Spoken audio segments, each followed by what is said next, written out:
오늘날 한국교회가 위기에 처했다는 말을 많이 듣습니다. 실제로 최근 몇 년 사이에 터져나온 문제들을 보노라면 참으로 얼굴이 화끈거릴 정도로 부끄러운 일들이 많습니다. 대형 교회 세습부터 시작을 해서 재정 비리 문제, 교회 분쟁 문제, 법적인 싸움 문제, 심지어는 정치 권력과의 유착 등으로 말미암아 참으로 바람직하지 못한 일들이 많이 벌어졌습니다. 더구나 청소년들이나 청년들을 이끄는 선교단체나 목회자들이 성폭행 같은 이슈에 연루가 되면서 많은 젊은 사람들이 교회를 떠났어요. 교인의 숫자도 눈에 띌 정도로 급감을 했습니다. 한국에서 나온 통계 자료를 봤더니 지금 한국 내에 소위 말해서 가난한 성도, 안 나가는 성도들, 교회 다니지 않는 사람들을 가난한 성도라고 부르죠. 이 가난한 성도들의 숫자가 100만 명에서 200만 명 사이, 엄청나게 많은 숫자가 교회를 다니지 않는 현실이 벌어지고 있다고 합니다. 이와 같은 교회 위기를 해결하기 위해서 윤리위원회를 만들고 교회 헌장을 바꾸면 문제가 해결될까요? 혹은 건물의 장식을 바꾸고 조직을 정비하면 이 모든 문제가 해결될까요? 물론 그와 같은 것들도 필요하긴 하겠지만 그런 외적인 가지치기만으로는 문제가 해결되지 않습니다. 이 교회 위기의 근본 뿌리가 무엇인지를 확인하고 하나님이 교회에 주신 본질로 돌아갈 때 교회가 다시 교회다워지게 되는 것입니다. 그렇다면 교회의 본질은 과연 어떤 것이며 하나님이 교회에 주신 사명의 핵심은 과연 무엇일까요? 여기에 대한 해답을 제시하고 있는 책이 우리가 함께 공부하기를 원하는 고린도 전서라고 하는 서신입니다. 이 고린도 교회는 사도 바울이 2차 선교 여행 때 개척해서 세운 교회입니다. 이 고린도라고 하는 지역은 펠레폰네소스 반도에 있는 항구 도시입니다. 정확하게 말하면 펠레폰네소스 반도와 그리스 중부를 잇는 전략의 요충지라고 할 수가 있습니다. 제가 참고로 조금 더 말씀을 드리자면 이 고린도 지역에서 동북부로 조금만 올라가면은 마라톤이라고 하는 해변 도시가 나타납니다.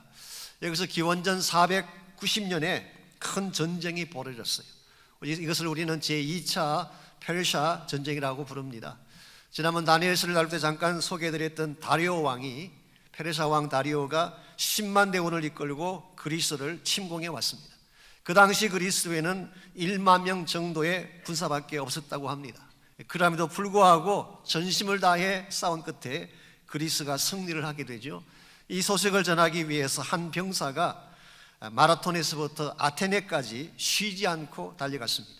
그 구간의 거리가 42.195km, 마일로 계산하면 약 26마일 된다고 합니다. 여기서 유래되어진 유명한 올림픽 경기가 있죠. 그것이 무엇일까요? 마라톤 경기가 여기서 나온 것입니다. 이와 같이 전략적으로 대단히 중요한 지역이 이 펠레폰네소스 반도였기 때문에 주전 44년도에 줄리어스 시자가 이곳을 점령하고 로마의 식민지로 삼았습니다. 그리고 그의 양자인 옥타비아누스죠. 황제가 된 이후에는 아우구스티누스라고 부릅니다마는 옥타비아누스가 BC 27년도에 이 고린도를 아가야 지방의 수도로 삼았습니다. 이 그리스도를 둘로 나누게 되면 북쪽을 마케도니아라고 부르고 남쪽을 아가야라고 부르는데 아가야의 수도를 이 고린도를 그 수도로 삼은 것입니다. 사도 바울이 이곳을 방문했던 시기가 AD 50년 가을입니다. 그리고 AD 52년 봄까지 약 18개월 동안 바울은 고린도에 머물면서 사역을 했습니다. 일반적으로 바울이 교회를 개척하면 오랫동안 머물지 않는데 유독 고린도 교회에는 오랫동안 머물렀어요. 에베소 교회를 제외하고는 바울이 사역했던 교회 중에 가장 오랫동안 머물면서 목회했던 곳이 고린도 교회라고 할 수 있습니다. 그 말은 다른 말로 말하면 정말 아끼고 사랑했던 교회, 너무나 아끼고 사랑했기 때문에 또 바울에게 큰 상처와 아픔을 안겨준 교회가 고린도 교회이기도 했습니다. 오늘 본문을 기록하고 있는 사도 바울의 심정이 이와 같은 것이었습니다. 그의 마음속에 많은 상처가 되긴 했지만 그만큼 아끼고 그의 마음속에 품었던 교회가 고린도 교회였습니다. 그래서 바울은 고린도 교회에 4차례에 걸쳐서 편지를 보냅니다. 이건 나중에 제가 다뤄드리겠습니다. 지금 남아있는 성경은 2개밖에 없지만 실제로 바울이 고린도에 보냈던 편지는 4개였습니다. 그리고 3번에 걸쳐서 고린도를 방문을 했습니다. 그만큼 애착을 가지고 사랑했던 교회, 동시에 많은 상처를 받고 대적자들 때문에 고통을 당했던 교회가 고린도 교회였습니다. 오늘 우리가 읽고 있는 이 고린도전서는 실제로는 4개의 편지 중에 2번째 편지입니다. 첫 번째 편지는 남아있지 않긴 하지만 5장 9절에 보면은 내가 먼저 쓴 편지라는 표현이 나와요. 먼저 쓴 편지가 있었고 두 번째로 보낸 편지가 우리가 읽고 있는 고린도전서인데, 이 고린도전서는 흔히 목회 서신이라 그렇게 표현하기도 합니다. Pastoral Epistle. 왜냐하니까 목회에 대한 가장 많은 내용들을 담고 있기 때문에. 제가 신학교에서 공부를 할 때 고린도전서를 수강한 적이 있는데요, 그때 그 과목의 타이틀이 재미있었어요. 일반적으로는 First Corinthians 그렇게 타이틀을 붙여야 되는데 그렇게 붙이지 않고 A Letter to the Most Problematic Church, 가장 문제가 많은 교회에 보낸 편지, 그렇게 타이틀을 붙였어요. 실제로 교회 안에 There are mega problems in the church. 엄청난 차원의 문제들이 고린도 교회 안에 있었어요. 당파와 분쟁의 문제가 있었고, 음행의 문제가 있었고, 법정 소송을 하고 여러 가지 많은 예배가 혼잡하게 되어지는 수많은 문제들이 교회 안에 존재했습니다. 오늘 현대 교회에서 볼 수 있는 대부분의 문제들을 우리는 고린도 교회에서 발견할 수가 있습니다. 흔히 많은 분들이 초기 교회는 문제가 없다고 생각하지만요, early church, 그래서 가끔 우리는 초대교회로 돌아가자 초기 교회를 본받자 그렇게 말을 하지만, 과연 신약 성경에 기록된 초기 교회에 문제가 없었을까요? 실제는 그렇지 않습니다. 신약 성경에 소개된 대다수의 교회들은 다 문제를 안고 있었어요. 지난번 같이 공부했던 로마 교회 문제가 없었나요? 문제가 많았습니다. 에베소 교회에 문제가 없을까요? 많은 문제가 있었어요. 빌립보 교회, 바울을 가장 잘 섬겼던 교회가 빌립보 교회인데, 이번 빌립보 교회 안에도 요디아와 순두계 두 자매 사이에 갈등이 일어나가지고 교회 분립이 일어났었습니다. 심지어 예루살렘 교회도 완벽한 교회는 아니었어요. 우리가 많은 면에서 예루살렘 교회를 본받기를 원하지만, 그러나 유대인 중심의 교회였고 폐쇄적인 교회였고 궁극적으로는 세계 선교를 하지 않았던 교회, 하나님께서 철퇴를 내려칠 때까지 그냥 기다렸던 교회가 예루살렘 교회였어요. 이런 의미에서 지상에 존재하고 있는 교회들 가운데에 완벽한 교회는 한 개도 없습니다. 이유가 뭔지 혹시 아세요? 교회를 구성하고 있는 사람들이 죄인이기 때문에 그래요. 죄인들이 모여 있는데 어떻게 문제가 없겠어요? 물론 교회에 들어온 이후에 조금씩 변화를 이루긴 하지만 still 미완성의 사람들이 모여서 만든 공동체가 교회이기 때문에 교회는 문제가 있을 수밖에 없는 것입니다. 언젠가 스킵 하이징 목사님 설교를 들으니까 그분이 이렇게 말씀하셨어요. Church is not museum. 교회는 박물관이 아니다. Church is hospital. 교회는 병원이다. 그런 표현하는 걸 들었어요. 성자들의 사진이나 붙여놓고 관람하는 박물관이 아니라 아파하고 힘들어하지만 그리스도의 사랑과 보혈로 치유받고 한 단계 한 단계 변화되어가는 사람들의 모임, 이것이 교회라는 것입니다. 이런 의미에서 교회가 추구해야 될 회복의 방향성은 건강성이라고 할 수가 있습니다. 건강한 교회가 되는 것, 이것은 크기와 상관이 없습니다. 숫자와 상관이 없습니다. 건물을 가졌나 가지지 않느냐하고도 상관이 없어요. 버짓이 얼마나 크냐 작으냐 하고도 상관이 없습니다. 이 교회 안에 실제로 교회를 주도하고 다스리는 분이 누구냐와 상관이 있어요. 인간이 아니라 하나님이 다스리는 교회, 하나님께서 세우셨기 때문에 하나님의 뜻을 따라 움직이는 교회, 이게 교회의 본질이고 이게 교회의 건강성을 결정하는 키가 되는 것입니다. 인간도 건강하면 모든 것이 활발해지지 않습니까? 건강하게 되면 나무도 열매를 맺게 되는 것처럼 교회가 건강할 때에 하나님이 기뻐하는 열매를 맺을 수가 있습니다.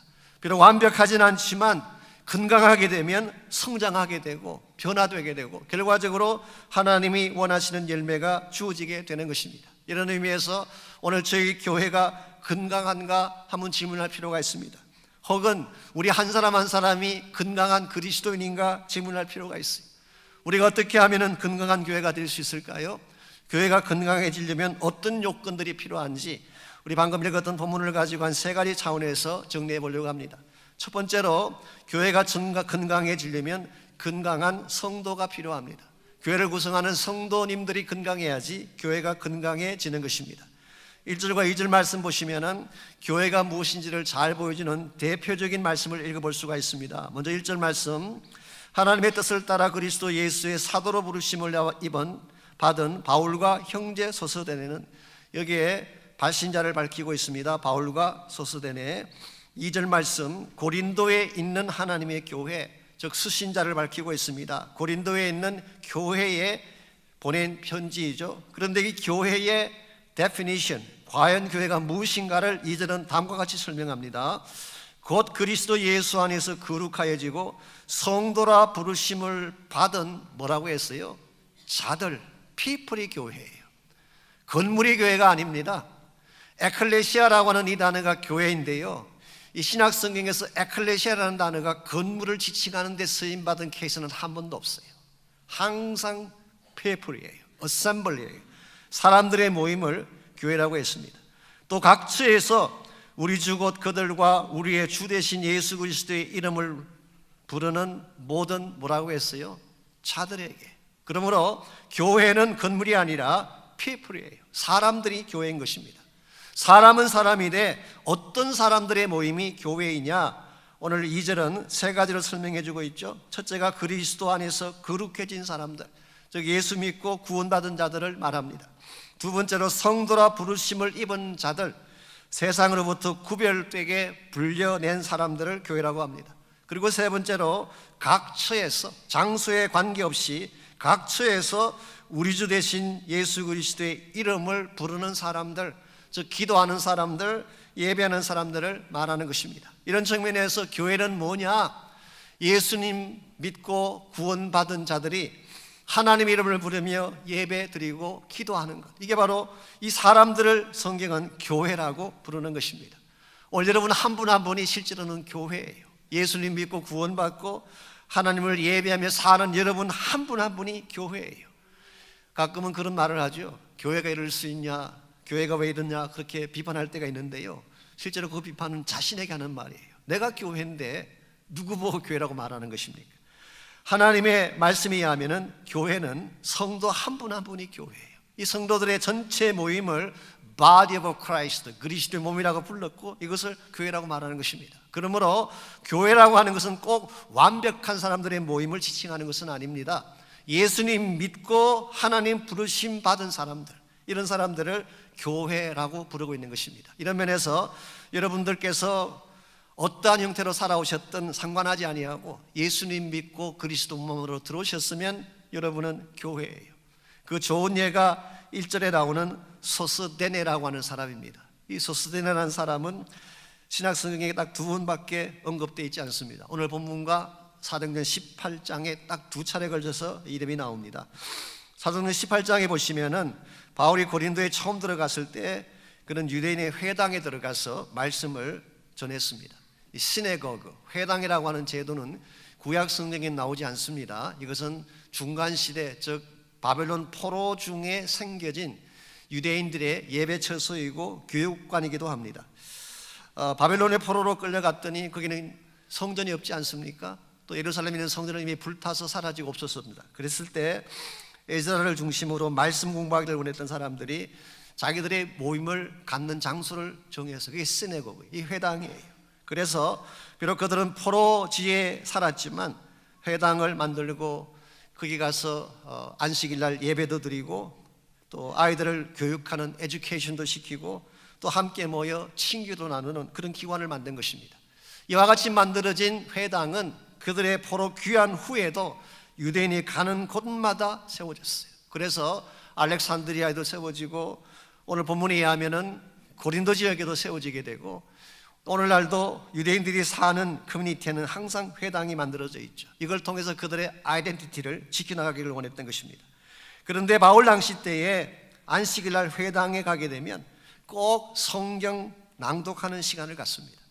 사회를 보는 사람이 성경을 한 챕터를 낭독한 후에 앉아있는 사람들에게 이렇게 인바이트합니다. 여러분 가운데 혹시 이 말씀에 대해서 나눌 것이 있는 사람이 있다면 나와서 말씀해 보십시오. 그러면 바울이 기다렸다는 듯이 앞으로 나갑니다. 그리고 성경을 쫙 풀어나가주는 거죠. 솔직히 바울만큼 성경을 많이 하는 학자가 어디 있어요? 최고 가말리엘 문화에서 공부를 했던 율법의 전문가, 구약 성경의 전문가니까 그 회당에 앉아있는 누구보다도 실력 있게 깊이 있게 성경을 풀지 않겠습니까? 그 성경을 쫙 다 푼 후에 이렇게 말합니다. 오늘 성경에 말씀한 바로 그분이 예수님입니다. 십자가를 달려 돌아가시고 부활하신 그분이 바로 오늘 이 성경에 말하는 메시아 예수 그리스도입니다. 이렇게 선포를 하면 듣고 있는 유대인들 중에 상당히 많은 숫자들은 반론을 제기하겠지만, 그러나 그들 중에 일부는 그렇군요, 혹시 그분에 대해서 조금 더 말씀해 주실 수 없을까요? 그렇게 부탁을 하면 바울이 한 명 한 명을 데리고 페이트를 하는 것입니다. FAITH를 자세히 설명을 해주면 그들은 사람들이 듣고 고개를 끄덕끄덕하고 예수님 영접하지 않겠습니까? 그렇게 해서 회당을 중심으로 전도가 되고 그들 가운데 많은 숫자가 그리스도 앞으로 돌아오게 됐어요. 그들 중에 한 분이 있습니다. 회당장 그리스보라고 하는 사람이 예수님을 영접을 하고, 본인만 예수 믿은 것이 아니라 온 집안이 예수님을 영접하고 침례를 받고 고린도 교회의 회원이 됐어요. 이것이 사실은 고린도 교회의 출발이 된 것입니다. 이와 같이 많은 사람들이 사도 바울을 통해서 크리스찬으로 변화되어지게 되자 그 지역에 살던 유대인들이 반기를 들고 일어난 것입니다. 그리고 당시 아가의 총독이 갈리오인데, 갈리오 앞에 사도 바울을 고소를 했어요. 아마도 이 고소를 했을 때에, 유대인들이 쭉 가서 이제 그 고소하는 그 일을 했을 때에 아마도 그 일에 가장 앞장서서 갔던 인물 중에 하나가 제가 지금 소개해드리고자 하는 소스데네라고 하는 사람이었어요. 아마도 이 소스데네는 그리스보가 예수님 믿고 회당장에서 내려온 후에 그 후임으로 회당장이 되었던 사람이 아닌가 생각합니다. 그랬더니 갈릴레오가 유대인들의 말을 듣지 아니하고 이 소송을 기각시켜 버렸어요. 들어보니까 이게 종교적인 문제 같은데 내가 이게 관여할 이유가 없다. 그래서 바울을 전혀 처리하지 않고 그들의 소송을 기각시켜 버린 것입니다. 여기에 엄청나게 화가 난 유대인들이 그 분풀이를 소스데네에게 했어요. 이건 저의 말이 아니고 사도행전 18장에 나옵니다. 이 소스데네를 엄청나게 두들겨 패고 피투성이가 되게 만들어 버렸어요. 그리고 유대인들이 떠나가 버렸어요. 이와 같이 애꿎게 두들겨 맞고 피투성이가 되어 쓰러지는 이 소스데네를 누가 찾아갔을까요? 물론 성경 기록은 안 되어 있지만 충분히 계생할 수 있는, 충분히 가능성이 있는 시나리오입니다. 바울이 찾아갔을 것입니다. 사도 바울이 찾아가서 그를 위로하고 감사 하나 주고 그리고 예수님을 소개했습니다. 지금까지 바울을 대적하기도 하고 바울을 고소하는 데 앞장섰던 소스데네지만 이와 같은 바울의 사랑과 그리스도의 은혜 앞에 녹아져서 예수님 믿기로 작정을 하고 예수의 제자가 되어져서 후에 바울이 그곳을 떠나 에베소로 갔을 때에 아마 바울을 따라서 갔던 것 같습니다. 그래서 오늘 본문을 쓸 때에 이 고린도전서는 에베소에서 쓴 편지인데 그때에 바울과 형제 소스데네, 이 발신자 중에 한 명으로 소개가 된 것입니다. 여러분, 이와 같은 것이 오늘 본문이 소개하는 교회예요. 우리의 과거가 어떠했든 상관이 없습니다. 지금 현재 상태가 어떠하든 상관없습니다. 누구든지 예수님을 나의 구원자로 억셉트하고 받아들이기만 하면 크리스찬이 될 수 있고 그 사람은 제누인한 그리스도 몸의 지체가 되는 것, 이것이 바로 교회입니다. 우리 모두는 다 불완전하고 완벽하지 못하기 때문에 우리는 미완성 작품이에요. 하나님의 교회는 완벽한 성자들이 모이는 곳이 아니라 미완성 작품인 여러분과 제가 모여서 예수님의 말씀을 통해서 사랑을 받고 은혜를 받아서 차츰차츰 성장해가는 과정에 있는 것, 이게 바로 교회예요. 오늘 여러분과 제가 완벽하지는 못하지만 그리스도 안에 속한 바 되어져서 건강한 영성으로 성장해 가게 된다면 교회는 자연히 건강해지는 것입니다. 두 번째로 교회가 건강해지려면 영적인 부요함이 필요합니다. 세상적인 부요함이 아니라 영적인 richness, 영적인 부요함이 있어야지 교회가 교회다워질 수 있습니다. 4절 말씀 보시면은 예수 그리스도 안에서 너희에게 주신 하나님의 은혜로 말미암아 내가 너희를 위하여 항상 하나님께 감사하노니. 참 사도 바울은 특이합니다. 사실 고린도전서를 쓸 때 굉장히 마음의 분노를 가지고 책망할 작정으로 이 서신을 서셨는데도 불구하고 4절에 보면 감사를 먼저 하고 있어. 내가 항상 너희들 때문에 감사한다. 칭찬의 이유가 5절 말씀부터 7절까지의 기록이 되어 있습니다. 이는 너희가 그 안에서 모든 일, 곧 모든 언변과 모든 지식에 풍족하다. 첫 번째 칭찬의 내용은 언변과 지식이 풍성함 때문이다라고 말하고 있습니다. 우리말로 은비내고 번역한 이 단어는 사실은 로고스라는 단어예요. 그래서 말씀으로 번역할 수도 있고 혹은 스피치라고 번역할 수가 있습니다. 그래서 많은 주석가들은 이것을 예언으로 번역하기도 하고 심지어는 방언으로 해석하는 분도 없지 않아 있긴 해요. 어쨌든 간에 말씀, 그 지식이라고 하는 것은 knowledge, 이것은 doctrine을 말하는 것입니다. 존 켈빈이 그렇게 이야기를 했어요. 이것은 기독교 교리를 말하는 것입니다. 한마디로 요약하면 진리의 말씀이 풍성했다. 이게 고린도 교회가 가지고 있는 첫 번째 부유함이에요. 진리의 말씀이 풍성했다. 두 번째로 풍성한 이유가 6절에 나와 있습니다. 그리스도의 증거가 견고하게 되었다. 그리스도의 증거라고 하는 것은 복음을 말합니다. 사도 바울이 약 4년 전에 그곳에 가서 복음을 전했는데 그 복음이 시간이 흐를수록 점점 견고하게 자리를 잡아간 사실, 이 복음의 견고성, 이것이 두 번째 풍성함의 내용이고, 세 번째가 7절에 은사의 풍성함. 은사가 풍성하다고 하는 것은 성령의 역사가 그만큼 많다는 뜻입니다. 그리고 마지막 네 번째로 그리스도의 나타남을 기다린다. 이 소망의 풍성함, 이것이 사실은 고린도 교회가 가지고 있는 풍성함의 내용이고, 하나님의 교회가 건강해지기를 원할 때에 소유해야 될 부유함의 내용입니다. 말씀이 있어야 돼요. 복음이 견고해야 돼요. 성령의 역사가 있고 소망이 넘쳐나야지 교회가 교회다워지는 것입니다. 근데 만일 현대교회가 이와 같은 영적인 부유함에는 관심 갖지 아니하고 세상적인 부유함을 자랑하고 세상적인 가치관에 의해서 신앙생활을 정의하려고 하면 교회는 타락하게 돼 있어요.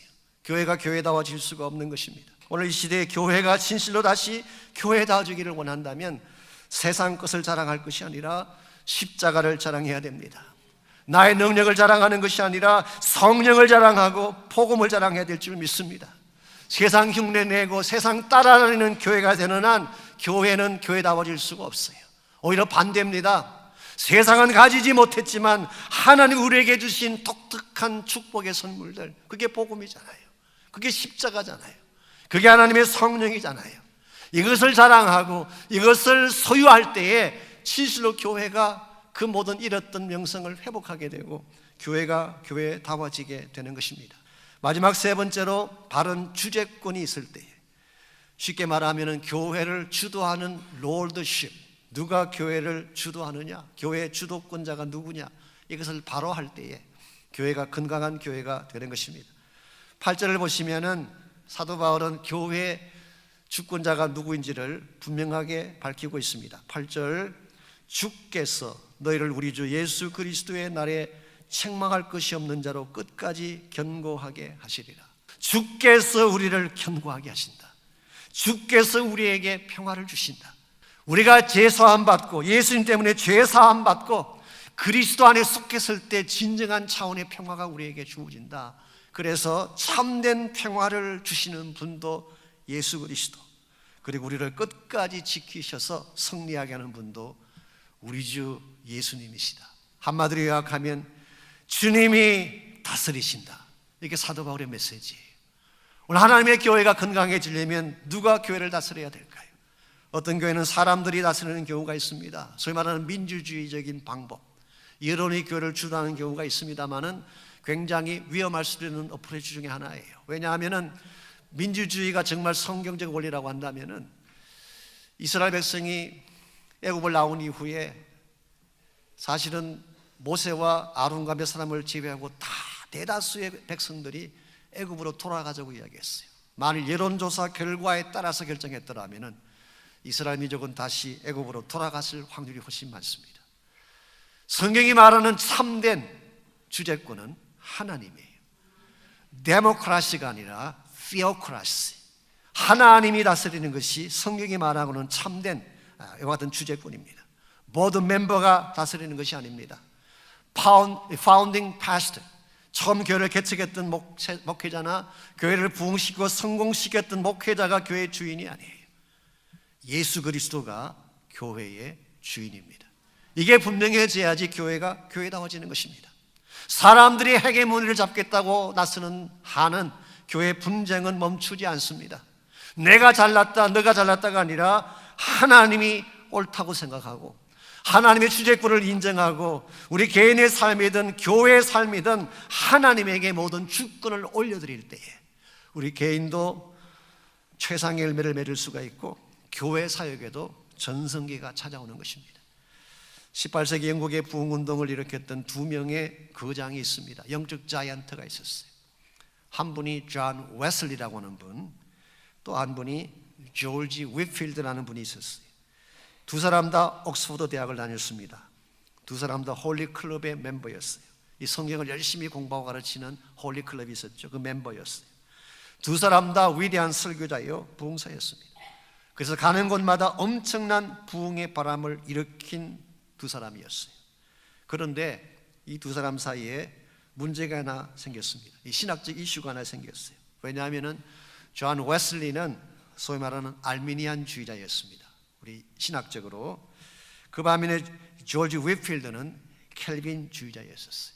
그래서 같은 감리교지만 켈빈주의적 감리교를 처음 시작한 분이 바로 조지 휘필드였습니다. 이 신학적인 이슈가 대두하기 시작하면서 두 사람 관계가 점점 악화되어져 가기 시작할 때 조지 휘필드가 지금까지 했던 모든 것들을 다 내려놓고 그가 있던 장소를 떠나면서 외쳤던 유명한 말이 남아 있습니다. 조지 휘필드의 이름은 사라지고 오직 예수 그리스도만 영광 받을지어다. Let the name of Whitfield perish, but Christ be glorified. 휘필드의 이름은 사라지고 오직 그리스도의 이름만 영광을 받을지어다.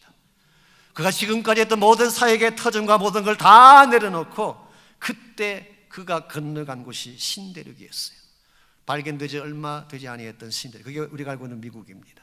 그리고 신대륙으로 와서 조나단 에드워즈 같은 분과 함께 동력을 하면서 부흥운동을 일으켰어요. 조지아를 중심으로 엄청난 차원의 부흥운동이 일어났어요. 이것을 우리가 알고 있는 The Great Awakening, 제1차 영적 대각성 운동이 이렇게 해서 시작이 된 것입니다. 그 결과 수많은 사람들, 남부지역에는 수많은 사람들이 예수 앞으로 돌아오고 감리교와 침례교회가 성장하기 시작하고 동부지역이나 그쪽 지역에는 많은 대학들이 이때 시작이 됐어요. 그때 영적 대각성 운동의 결과로 세워진 대표적인 대학 중에 하나가 프린스턴 대학이에요. 원래 칼리지 오브 뉴저지인데 나중에 프린스턴 대학이 됐어요. 혹은 킹스 칼리지라고 불리던 대학이 있는데 그 대학이 콜롬비아 대학이 됐어요. 칼리지 오브 로드 아일랜드라는 대학이 있었는데 그 대학이 브라운 대학이 됐어요. 나중에 달트머스 같은 유명한 아이비리그 대학들, 이런 대학들이 그 당시에 다 생겨진 대학들이에요. 영적 대각성 운동이 일어나기 시작하면서 미국의 초석을 닦는 대표적인 대학들이 그때 세워지기 시작하고 그 이후로 미국의 지도자들이 등장하고 오늘날 우리가 알고 있는 미국이 된 것입니다. 사랑하는 성도 여러분, 내가 내 인생의 주권자가 되면 인생 잘 살 줄 알지만 아닙니다. 내가 교회의 주인이 되면 교회가 부흥할 줄 알지만 아닙니다. 주님이 주인 될 때 가능합니다. 주님이 다스리기 시작할 때에 나의 주인됨을 다 내려놓고 예수 그리스도가 주권자가 되고 주인 되기 시작할 때에 교회가 부흥하기 시작하고 교회의 전성기가 찾아오고 개인의 삶이든 교회의 삶이든 하나님의 영광스러운 그런 부흥의 역사들이 일어나는 것입니다.